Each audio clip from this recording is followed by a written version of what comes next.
Welcome to Real Estate of Mind, a Farbman Group podcast.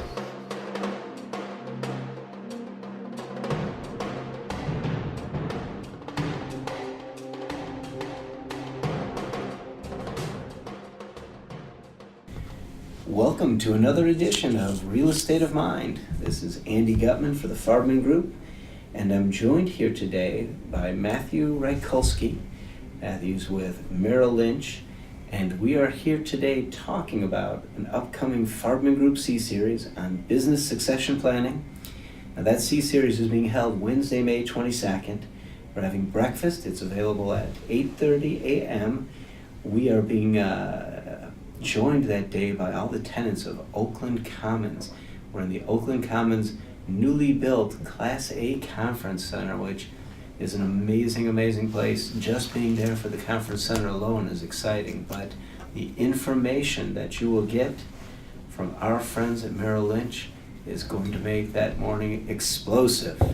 So Matthew, thank you for being here today. Yeah, thanks for having me, Andy. Thanks for welcoming me to sunny Southfield. Had I known it was this much warmer, I would have came weeks sooner. I understand. It's nice, though. It's nice to see. Hopefully, when people listen to this podcast, it'll be a nice sunny day as well. But it's nice to see the sun back in Michigan.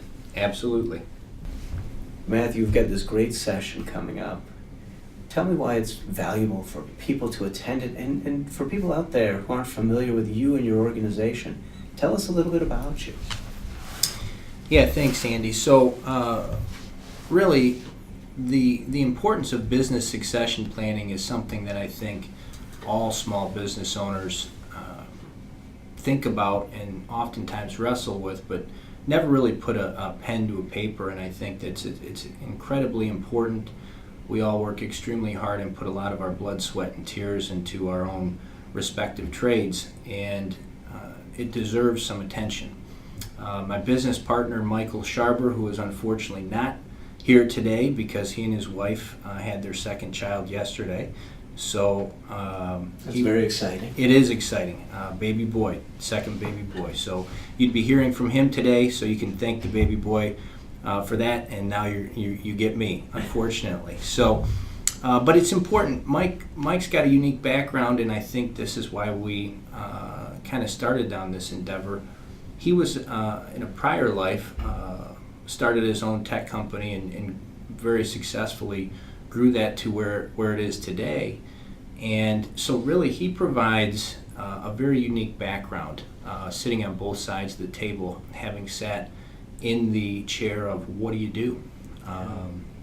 So he does a lot of volunteer work through an organization called SCORE Detroit, which stands for the Service Corps of Retired Executives. He sits on their executive committee and really found that there was a need in his mentoring other business owners to have this discussion because we all exit our business one day, whether it's by design or force. So it's something that deserves some attention, more than some attention. Absolutely, and I know just from being here at the Farbman Group, we're a second generation company right now. The third generation is, thank you, and we're well on our way to the third generation, which I think the oldest is 14 now, so coming any day. Yeah. But knowing that there's a focus on that, not only at the family level for a family-owned company, but at the executive level for those non-family members that are in there helping run the day-to-day, making sure that we do have a succession plan in place that we are updating routinely. So absolutely, and the numbers are overwhelming. Only 30% of businesses make it to the second generation, and that number shrinks to 12% going to the third. Unfortunately, shrinks even further, and the fourth goes to 3%. Wow. The fact that you guys have thought about it and successfully have done it once helps because most people don't even get there. Yeah. Well, we're hoping to be that 12% or part of it, so we appreciate that. Mm-hmm. So Matthew, how often should a company review their succession plan? How important is that? It's a great question, Andy. So in general, we tell people it really should be looked at every 3 years because lots of things change, and it depends on what the ultimate goal of the exit strategy is. Sometimes it's change in family dynamics. Sometimes it's change in tax policy. We all know here in the United States, every 4 years there's an election that's held, so there's possibility for changes in law. So really, every 3 years is what we suggest people to business owners. That's really the ideal number to sit down and kind of revisit things and say what's changed, how can we do things differently, and sometimes, quite frankly, the answer is nothing, but that's Right. okay. But at least you're taking the time to review it and determine you're doing the right things. There's nothing to do at this time. Exactly. Yeah, that is important, and I think to that extent, and to the fact that you do mention all the different things that can impact that. I would imagine you reach out to your clients when something like an election, the most recent one being an example where tax laws have changed more significantly than they have ever before. I would imagine you're out to clients saying it's probably a good time to look at your succession plan and the impact that the tax changes have had. Absolutely. Yeah, there's no question about that. And there's so many facets, both on a personal and business level, that have to be taken into consideration, which is why there are so many different professionals in the financial services industry, from financial advisors to accountants to real estate professionals, and all of them come with many idiosyncratic things that need to be taken into consideration to make a complex situation simple. Right.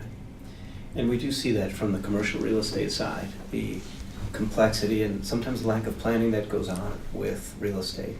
A lot of times people only think about the initial deal and not setting aside, what happens to the real estate if they pass.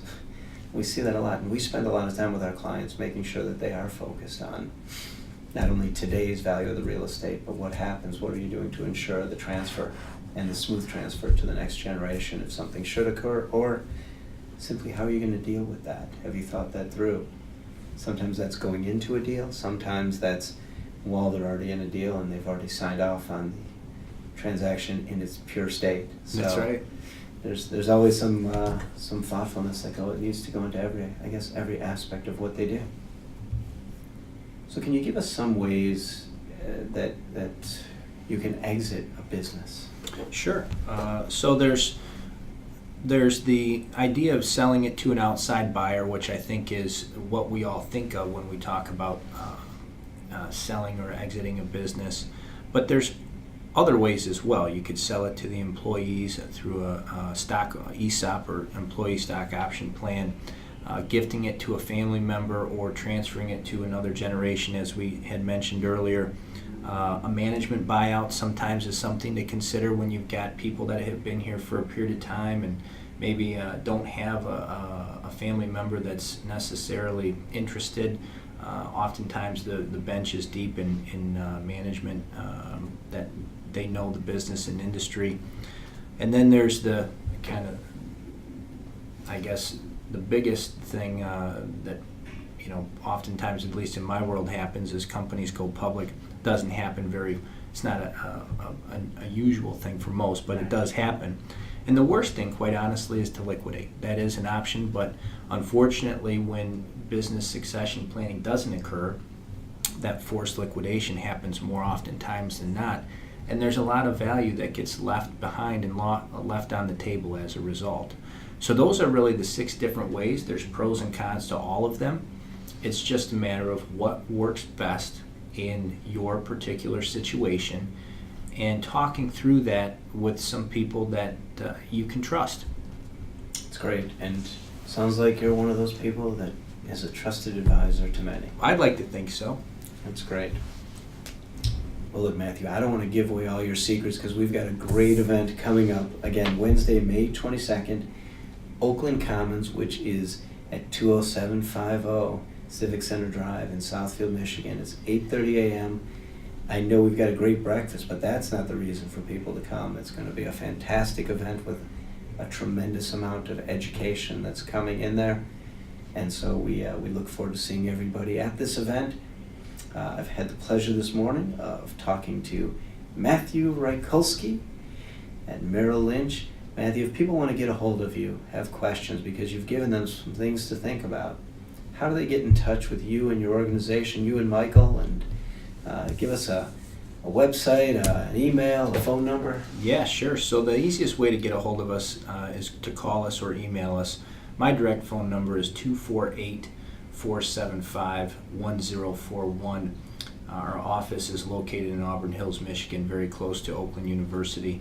Michael's direct number is 248-475-1019. You can also send us an email. My email address is Matthew, M-A-T-T-H-E-W, _Rykulski, R-Y-K-U-L-S-K-I, at ML as in MerrillLynch.com. And Michael's email is michael.sharber, S-H-A-R-B-E-R, at ML.com. That's great, and I know our people will be ringing you off the hook now. Please make sure you say congratulations to Michael. I definitely will. Very excited. I know you're a fairly, for your second child, fairly recent father for the second time.